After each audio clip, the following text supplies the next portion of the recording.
Finland की विदेश मंत्री एलिना वॉल्टोनेन ने अमेरिकी राष्ट्रपति डोनाल्ड ट्रंप की भारत पर नए टैरिफ लगाने की मांग को खारिज कर दिया। उन्होंने कहा कि यूरोपीय संघ EU भारत के साथ व्यापार बढ़ाने और टैरिफ कम करने की दिशा में काम कर रहा है। खास बात यह है कि फिनलैंड अमेरिका का करीबी दोस्त माना जाता है और राष्ट्रपति अलेक्जेंडर स्टब के ट्रंप से अच्छे रिश्ते हैं। इसके बावजूद फिनलैंड ने भारत का समर्थन किया है। वॉल्टोनेन ने साफ किया कि EU की प्राथमिकता रूस पर सीधे प्रतिबंध और टैरिफ लगाना है, भारत जैसे साझेदार देशों पर नहीं। अब बढ़ते हैं अगली खबर की ओर।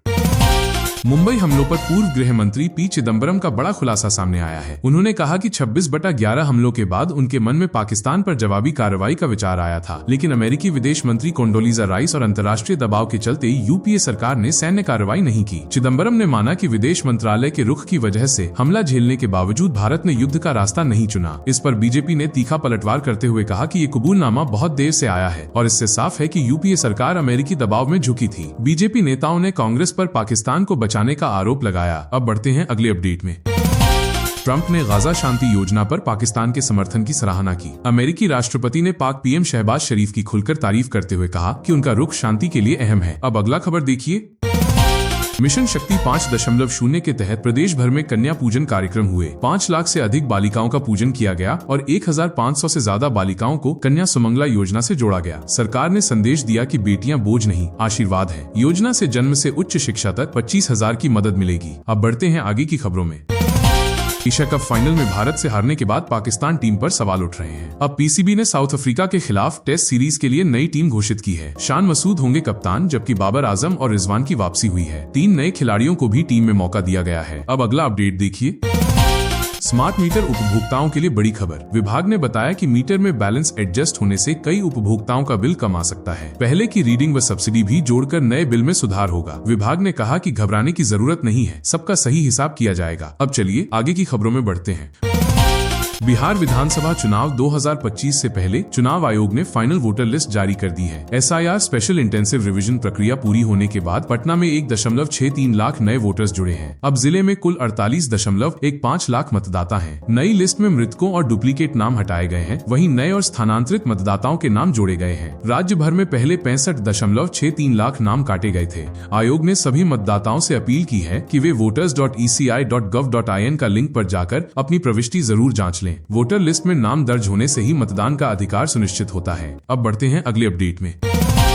लद्दाख के सामाजिक कार्यकर्ता सोनम वांगचुक की गिरफ्तारी पर विवाद बढ़ता जा रहा है। स्वराज इंडिया के नेता योगेंद्र यादव और सुप्रीम कोर्ट के वकील प्रशांत भूषण ने उनकी रिहाई की मांग की है। भूषण ने आरोप लगाया कि सरकार ने वांगचुक के NGO का FCRA सर्टिफिकेट रद्द कर दिया, संस्थान का लाइसेंस और जमीन भी छीन ली, जो पूरी तरह गलत और दुर्भावनापूर्ण है। उन्होंने कहा कि सोनम के खिलाफ हिंसा भड़काने का कोई सबूत नहीं मिला। योगेंद्र यादव ने कहा कि वांगचुक लद्दाख में पर्यावरण और शिक्षा के लिए सालों से काम कर रहे हैं। उनकी गिरफ्तारी लोकतंत्र और अभिव्यक्ति की स्वतंत्रता पर हमला है। विपक्षी दलों और सामाजिक संगठनों ने भी विरोध दर्ज कराया है। अब बढ़ते हैं आगे की खबरों में। विदेश मंत्री S जयशंकर ने न्यूयॉर्क में कनाडा की विदेश मंत्री अनीता आनंद से मुलाकात की। उन्होंने कहा कि भारत में उनका स्वागत करने के लिए उत्सुक हूं। ये मुलाकात दोनों देशों के रिश्तों को फिर से मजबूत करने की दिशा में अहम कदम मानी जा रही है। अब बढ़ते हैं अगली खबर में।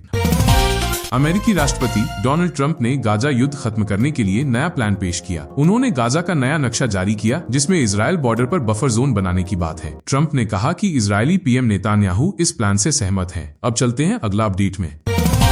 कनाडा सरकार ने लॉरेंस बिश्नोई गैंग को आतंकी संगठन घोषित कर दिया है। इस गैंग पर हत्या, वसूली और संगठित अपराध जैसे गंभीर आरोप हैं। इस घोषणा के बाद अब कनाडा में कोई भी व्यक्ति अगर इस गैंग को किसी भी तरह की मदद देगा या इसके लिए काम करेगा तो उसे सख्त सजा मिलेगी। अब बढ़ते हैं आगे की खबरों में।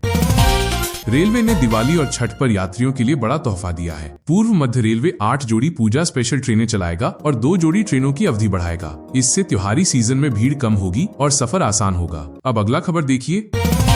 बरेली हिंसा के बाद प्रशासन एक्शन मोड में है। मंगलवार को मौलाना तौकीर रजा के करीबी पार्षद ओमान रजा के अवैध चार्जिंग स्टेशन पर बुलडोजर चला। नगर निगम की जमीन पर बने इस निर्माण को ध्वस्त कर दिया गया। कार्रवाई के दौरान ड्रोन निगरानी, भारी पुलिस बल, RRF और दमकल की गाड़ियां मौजूद थीं। इससे पहले तौकीर रजा की मार्केट और उनके खास नदीम खान के हमसफर पैलेस रिजॉर्ट को भी सील किया जा चुका है। मोहसिन रजा के घर पर स्टे ऑर्डर दिखाने से बुलडोजर कार्रवाई रुकी, लेकिन उनके चार्जिंग स्टेशन को तोड़ दिया गया। अब तक 62 लोगों की गिरफ्तारी हो चुकी है। प्रशासन तौकीर और करीबियों की बेनामी संपत्तियों पर भी कार्रवाई की तैयारी कर रहा है। अब चलिए अगला खबर की तरफ। रक्षा मंत्री राजनाथ सिंह इस बार गुजरात के भुज मिलिट्री स्टेशन पर जवानों के साथ दशहरा मनाएंगे। वे 1 और 2 अक्टूबर को वहां रहेंगे। विजयदशमी पर सैनिकों से मिलेंगे, बड़ा खाना करेंगे और तीनों सेनाओं का संयुक्त अभ्यास भी देखेंगे। अब बढ़ते हैं अगला अपडेट में। इंग्लैंड के ऑलराउंडर क्रिस वोक्स ने इंटरनेशनल क्रिकेट से संन्यास ले लिया है। 36 वर्षीय वोक्स ने भारत के खिलाफ हाल की सीरीज में टूटे हाथ से बल्लेबाजी कर सबका दिल जीता था। वोक्स ने इंग्लैंड को कई यादगार जीत दिलाई और अब क्रिकेट को अलविदा कह दिया। अब अगला खबर देखिए। 15 और 16 अक्टूबर को होने वाली यूपीपीजीटी परीक्षा फिर टाल दी गई है। आयोग ने अपरिहार्य कारण बताते हुए ये फैसला लिया। प्रदेश के अशासकीय सहायता प्राप्त विद्यालयों में टीजीटी-पीजीटी भर्ती लंबे समय से अटकी हुई है, जिससे उम्मीदवारों में नाराजगी बढ़ रही है। अब अगला अपडेट भी देखिए। कांग्रेस ने हरियाणा में बड़ा बदलाव किया है। राव नरेंद्र सिंह नए प्रदेश अध्यक्ष बने हैं, जबकि भूपेंद्र सिंह हुड्डा को विधानसभा दल का नेता बनाया गया है। ये नियुक्ति महासचिव केसी वेणुगोपाल की मंजूरी से हुई है। अब बढ़ते हैं आगे की खबरों में। अमेरिका में एक बार फिर सरकारी शटडाउन शुरू हो गया है। रिपब्लिकन और डेमोक्रेट्स के बीच बजट पर सहमति न बन पाने के कारण लाखों कर्मचारियों की नौकरी पर संकट आ गया है। करीब 7.5 लाख कर्मचारियों को बिना वेतन छुट्टी पर भेजा जाएगा। इससे शिक्षा विभाग और कई अन्य एजेंसियां प्रभावित होंगी। हालांकि कुछ जरूरी सेवाएं जैसे FBI, CIA, डाक सेवा, सेना और स्वास्थ्य चालू रहेंगी। राष्ट्रीय संग्रहालय, चिड़ियाघर और कुछ उद्यान बंद रहेंगे। पिछले कार्यकाल में ट्रंप के दौरान ये शटडाउन 34 दिन चला था। इस बार खतरा और बड़ा माना जा रहा है, क्योंकि कई विभागों में स्थायी छटनी की तैयारी भी हो रही है। अब मिलते हैं अगले अपडेट में।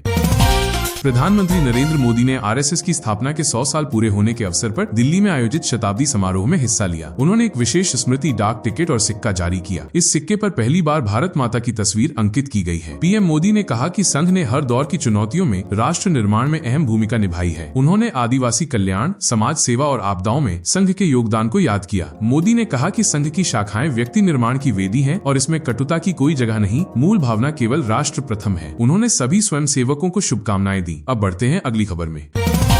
फेस्टिव सीजन में रसोई गैस महंगी हो गई है। दिल्ली में 15 रुपए और मुंबई, कोलकाता, चेन्नई में 16 रुपए तक दाम बढ़े हैं। हालांकि घरेलू 14 किलो वाले सिलेंडर की कीमत में कोई बदलाव नहीं किया गया है। इस बढ़ोतरी से आम जनता की जेब पर असर पड़ेगा। अब अगली खबर देखिए।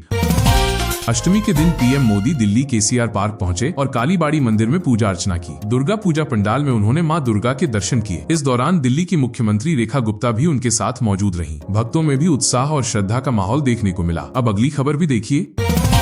चेन्नई के एनोड थर्मल पावर स्टेशन में बड़ा हादसा हुआ। निर्माणाधीन आज 30 फीट ऊंचाई से गिर गया, जिसमें दबकर 9 मजदूरों की मौत हो गई और 10 घायल हो गए। सभी मजदूर प्रवासी बताए जा रहे हैं। राहत बचाव कार्य जारी है। घायलों को अस्पताल में भर्ती कराया गया है। अब बढ़ते हैं अगले अपडेट में।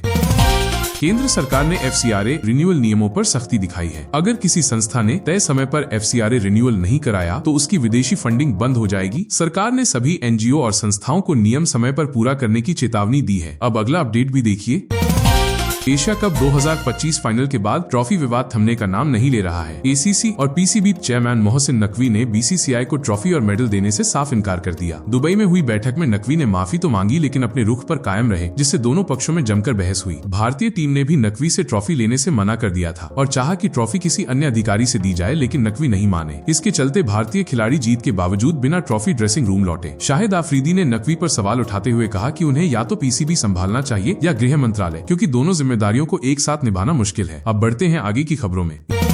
AIMIM प्रमुख असदुद्दीन ओवैसी ने पहलगाम हमले के बाद प्रेस कॉन्फ्रेंस में कहा कि वे ख्वाब नहीं देखते, हकीकत से निपटते हैं। जब उनसे पूछा गया कि अगर उस वक्त वे प्रधानमंत्री होते तो क्या करते, तो उन्होंने कहा, मुझे सपने देखने का शौक नहीं, मैं अपनी पहुंच जानता हूं। ओवैसी ने सरकार से सवाल किया कि पहलगाम के बाद मिल रही कड़ी प्रतिक्रिया कब और क्यों बंद कर दी गई। जब पूरा देश निर्णायक जवाब देने को तैयार था, अचानक ऑपरेशन रुक गए। उन्होंने कहा कि यह एक युद्ध जैसी स्थिति थी और मौके को बेकार नहीं होने देना चाहिए था। अब चलिए अगली खबर देखिए।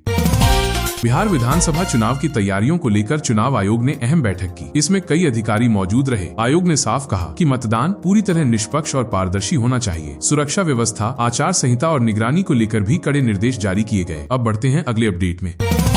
बिहार चुनाव से पहले नीतीश सरकार का बड़ा फैसला, 51 पुलिस इंस्पेक्टरों को DSP पद पर प्रमोशन दिया गया। मुख्यमंत्री नीतीश कुमार ने ये आदेश जारी किए, जिससे चुनाव से पहले पुलिस विभाग में ये एक बड़ा बदलाव माना जा रहा है। अब बढ़ते हैं आगे की खबरों में। रूस के राष्ट्रपति व्लादिमीर पुतिन दिसंबर में भारत आ सकते हैं। यहाँ उनकी प्रधानमंत्री नरेंद्र मोदी से अहम मुलाकात होगी। माना जा रहा है कि दोनों नेता रक्षा, ऊर्जा और वैश्विक हालात पर बड़ी बातचीत करेंगे। इस दौरे को अमेरिका के लिए कड़े संदेश के रूप में देखा जा रहा है। अब चलते हैं अगले अपडेट में। लखनऊ से बड़ी खबर है। प्रदेश के राजकीय माध्यमिक विद्यालयों में नवनियुक्त सहायक अध्यापक और प्रवक्ताओं को जल्द ही पहला वेतन मिलने वाला है। शिक्षा विभाग ने आदेश जारी किया है कि दीपावली से पहले सभी शिक्षकों के बैंक खातों में वेतन जमा कर दिया जाएगा।